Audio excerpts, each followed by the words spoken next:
Just prayed at this really simple, modest masjid here out in the hills here in D12, still being developed. Assalamu alaikum and welcome guys. Thank you for all your support for the channel.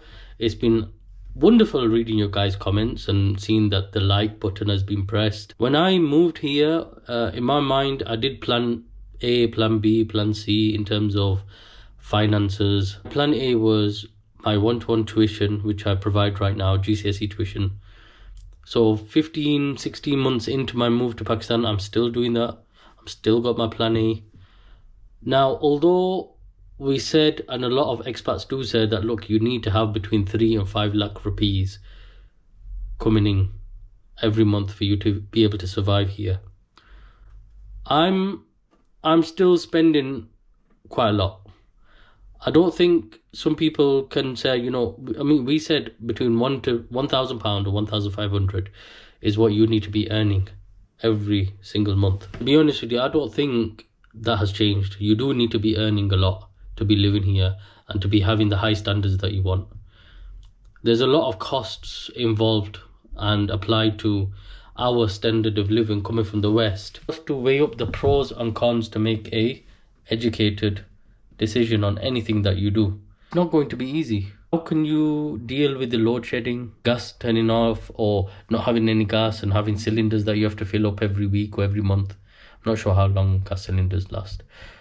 And electricity turning off daily, cockroaches, insects, lizards, easily being able to get into the home. There's a certain standard that you want to maintain coming from the West. Not every family can just go straight into the village, and there's many stories that I've heard firsthand that the family have gone straight to the village and they've lasted 3 months. Some have lasted 6 months. Some are still here and are trying to go back because of how hard it is. This leads me on to plan B, because I already heard a lot of stories before I came to Pakistan that, you know what, it will be hard. How will you be able to proof your home against insects? So it's all about blocking all the gaps and having double glazed windows, UPVC windows, UPVC doors put in, stuff like that. Putting the nets up, the fly nets. That's what we've done. We've proper tried to proof this whole flat, which obviously costs a lot of money. Really, honestly, you don't have a supermarket job that you can just quickly get in there and do about 3 to 6 months and clear all your debt, or go into a call center. I mean, call centers will employ anyone. You don't have that option here. So my plan B was the YouTube channel, that eventually, inshallah, I'll make enough money to earn from the YouTube channel as well as my tuition. But although everyone is watching the videos from start to end and watching the advertisements, it's still not generating that much money for me to rely on it and live off it. So plan C is trying to get some sort of work here in Pakistan. And I finally made some money. Alhamdulillah. And how have I made this money? I mean, the next vlog will show you how or what I've been getting up to get that money. But basically, I've been advised by somebody on our expat group that because I've been helping people and signposting, random people to, what service they wanted. Some people wanted a property, apartments, stuff like that to buy so that they can move and live in an apartment. Now, to my shock and surprise, although I do this all the time, I just, signpost people to wherever they want. I don't expect nothing in return. To my surprise and shock, the brother came back to me and said, look,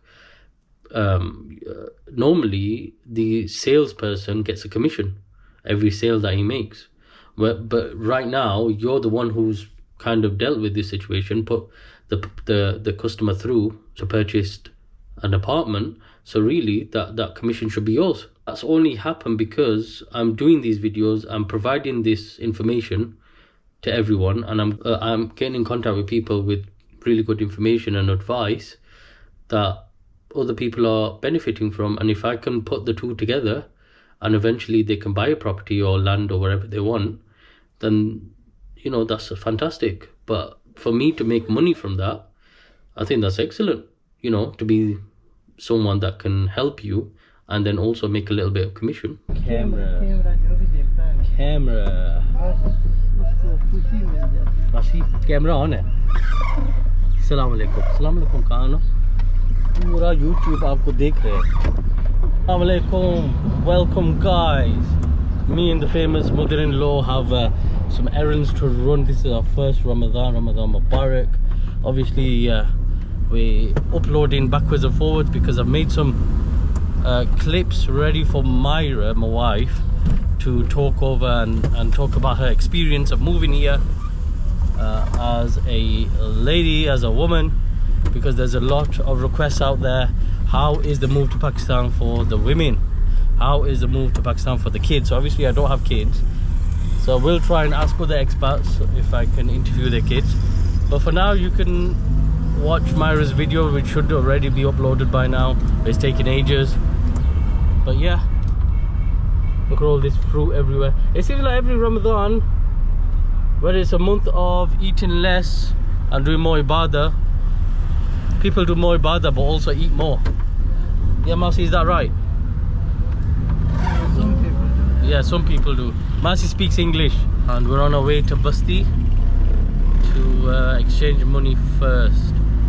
Look at that, rescue 1122.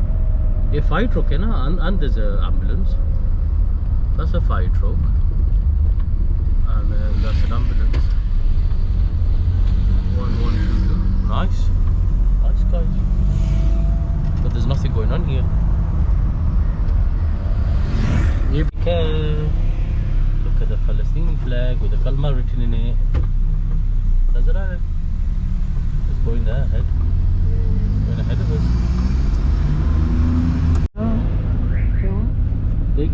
Let's see. I've been here yesterday. They didn't have enough cash. Seems like everyone's cashing their money through for Ramadan. कैमरे में क्यों दिखाओगे? Yeah, look at this. Has anyone seen a note like that in Pakistan? Eh? The Queen. So I'm guessing they don't have money here in Wakend to exchange money because it's not that big of a city. In Islamabad and Rawalpindi, I've never had that issue when I've gone to a money exchange. But normally I use tap send. If you go to the description of the channel, use my link invite code, I will get £5, you will get £5. It's got the best rates, although you need to have a local account to send that money to. You'll get something like 360 rupees for £1. However, when you go to the money exchange here and change the cash, you'll get around about 350. So there is a difference.